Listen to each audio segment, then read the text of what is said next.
तो दोस्तों अपने दबंग सुपरस्टार खेसारी लाल यादव हैदराबाद से मुंबई वापस आ चुके हैं और दोस्तों उन्होंने कल अपने 2 नए गानों की रिकॉर्डिंग कंप्लीट की है।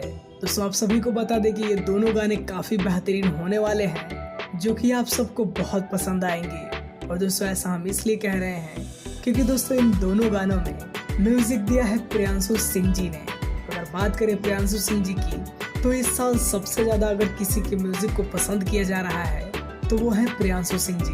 कल आपको बता दें कि पावर स्टार पवन सिंह का जितना भी बोलबम गाना आया है लगभग उन सभी गानों में प्रियांशु सिंह जी का म्यूजिक था। और आपको ही पता है कि पवन सिंह का जो पुदीना सॉन्ग आया था उस गाने में भी म्यूजिक प्रियांशु सिंह जी का था और वो गाना इस साल का सबसे बड़ा गाना माना जा रहा है।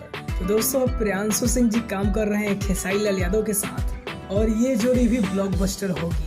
वेल साथ ही साथ आपको ये भी बताते चले कि 2 गानों के अलग अलग राइटर हैं। एक गाने को मृत्युंजय मधुकर जी ने लिखा है और एक गाना है प्रिंस प्रियदर्शी जी का। वेल अगर प्रिंस प्रियदर्शी जी की बात करें तो ये पहली बार दबंग सुपरस्टार खेसारी लाल यादव के साथ काम कर रहे हैं और आप सभी को बता दें कि इससे पहले वो पावर स्टार के साथ काम कर चुके हैं। और दोस्तों इन्होंने पवन सिंह के लिए कुंवार वाला डीपी और नजरिया ना लगे सॉन्ग को लिखा है और आपको ही पता है कि इन दोनों गानों को कितना पसंद किया गया है।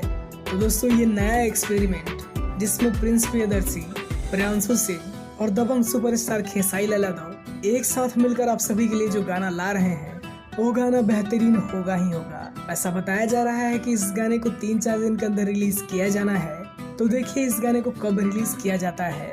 हालांकि इस गाने से जुड़ी और भी कोई नई अपडेट आती है तो हम आपको जरूर बताएंगे। दोस्तों आपको अपडेट कैसा लगा ये हमें कमेंट में जरूर बताएं और हमारे चैनल को सब्सक्राइब करें ऐसे ही बेहतरीन अपडेट पाने के लिए। वीडियो देखने के लिए आप सभी का बहुत बहुत धन्यवाद।